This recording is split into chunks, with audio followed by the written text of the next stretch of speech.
Labą dieną. Kaip gyvenat? Kaip gyvenat, broliai ir seserys?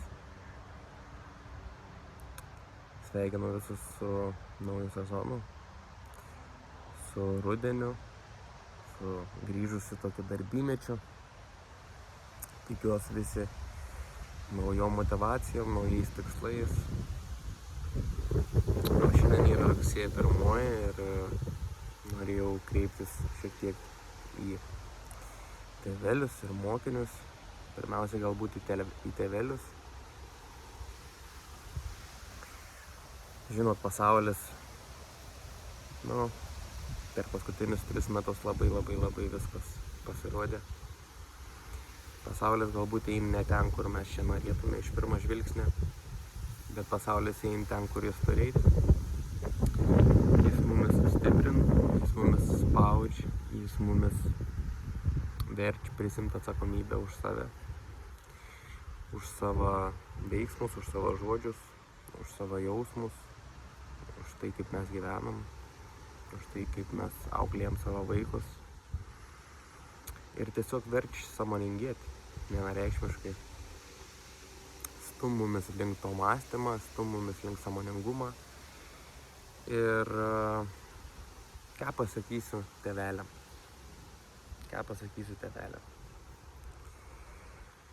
Vis dėlto, kaip matot, stumia mumis į tai, kad mes daugiau bendrautume su savo vaikais, daugiau klausytume jų, išklausytume jų, girdėtume juos. Ne tai, kad klausytume, bet tiesiog girdėtume. Ir nepriimti visko rimtai.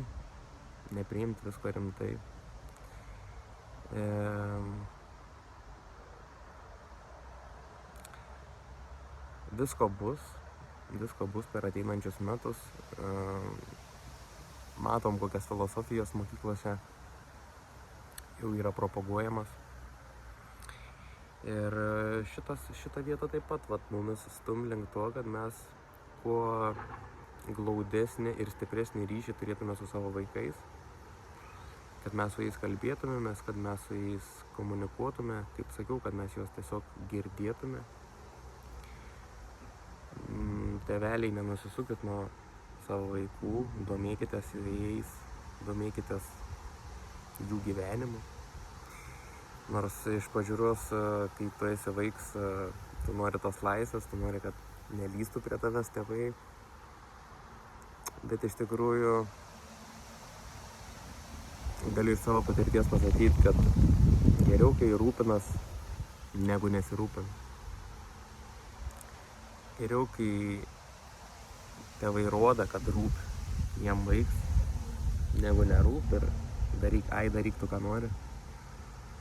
Nebepaeis čia tokie dalykai, mums reikia labiau vienytis, tėveliai su tėveliais labiau turi sueiti, daugiau komunikuoti, labiau pasitikėti savim, mažiau pasitikėti to visko. Suprantate, apie ką aš kalbu? Vaikai, jūs irgi,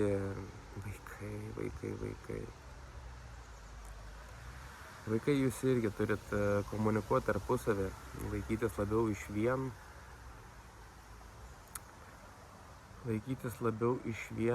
ir mažiau patyčių, mažiau ieškoti skirtumų tarpusavį, kuo mes čia skiriamės, kokie čia mūsų skirtingas ideologijas, skirtingas psichologinės ligas, ieškoti panašumų, kuo mes esam panašus, kuo mes esam susiję. Ir labiau mylėti viens kitą, labiau gerbti viens kitą, užtuot savo klasiokus, užtuot viens kitą, laikytis išvien. Tiek tėveliai išvien turėtų laikytis, tiek mokiniai turėtų išvien laikytis. Ir tiesiog būti sąmoningi. žaiskit šitą žaidimą.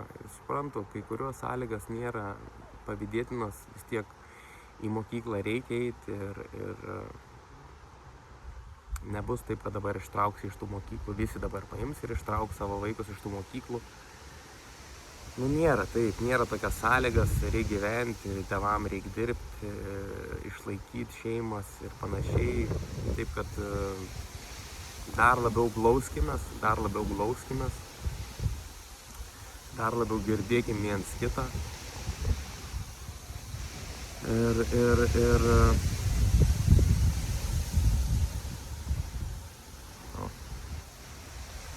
Dar labiau girdėkim viens kitą ir tiesiog žaiskim šitą.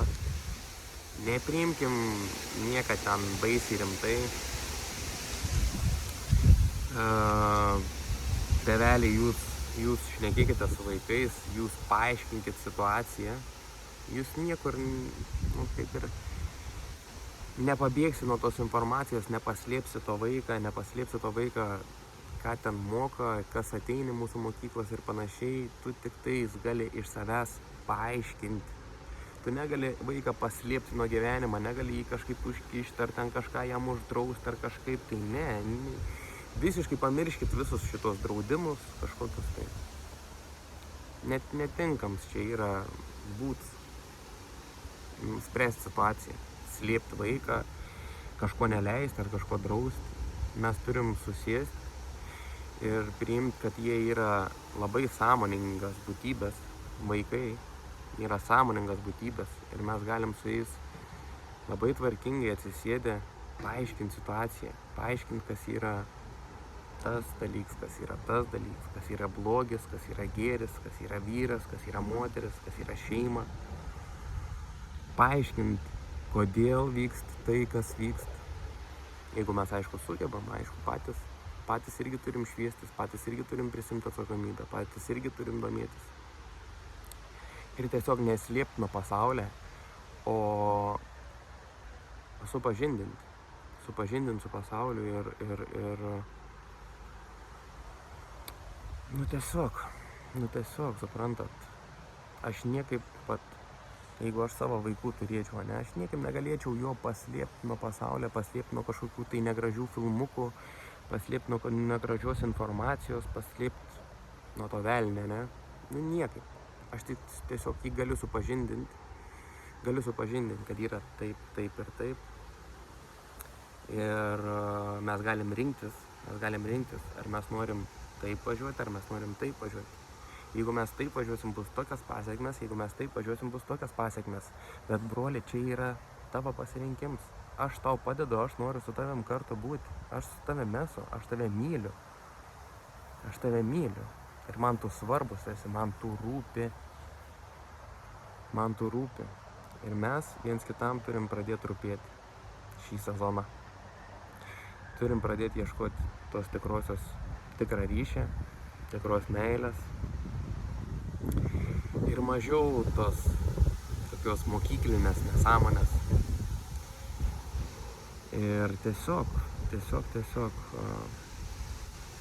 daugiau supratimo, daugiau užuojautos, daugiau sąmoningumo ir daugiau atsakomybės mums visiems šį ateinantį sezoną. Šitą, ką aš kalbu, tai čia aš ir savo sakau.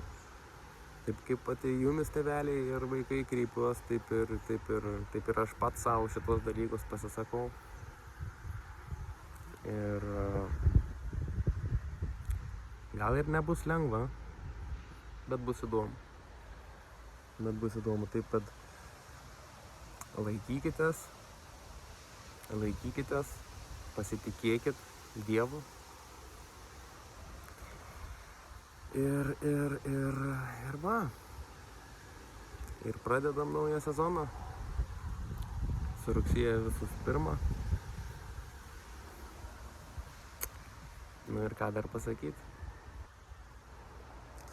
Tiesiog būkim žmogiški, supraskim, kokiam laikė randamės, kas šitam laikė vyksta ir ko tai iš mūsų reikalauja. Ir nebėkim nuo to iššūkio. Tiesiog priimkim jį, nes galų gale vis tiek reikės priimti. Ar šitam gyvenime, ar kitam gyvenime, ar dar kažkokiam kitam gyvenime. Nepabėgsim nuo savęs, niekaip. Turim priimti šitą tokį testą, žmogiškumo testą ir tiesiog laikytis išvien. Viskas, ką matau, tai yra laikytis išvien. Tiek tėveliai, tiek vaikai. Tai va, laikykitės, būkit stiprus, sąmoningi ir budrus. Žaiskim šitą žaidimą, stebėkim, nelabai įsitraukim emociškai, kad mūsų nevaldytų, kad mūsų kažkaip nemanipuliuotų. Tiesiog matykim, kelkim klausimus, uždavinėkim klausimus mokytojam. Būkim gyvi būkim ir pasimatysim. Viso gero, laikykitės.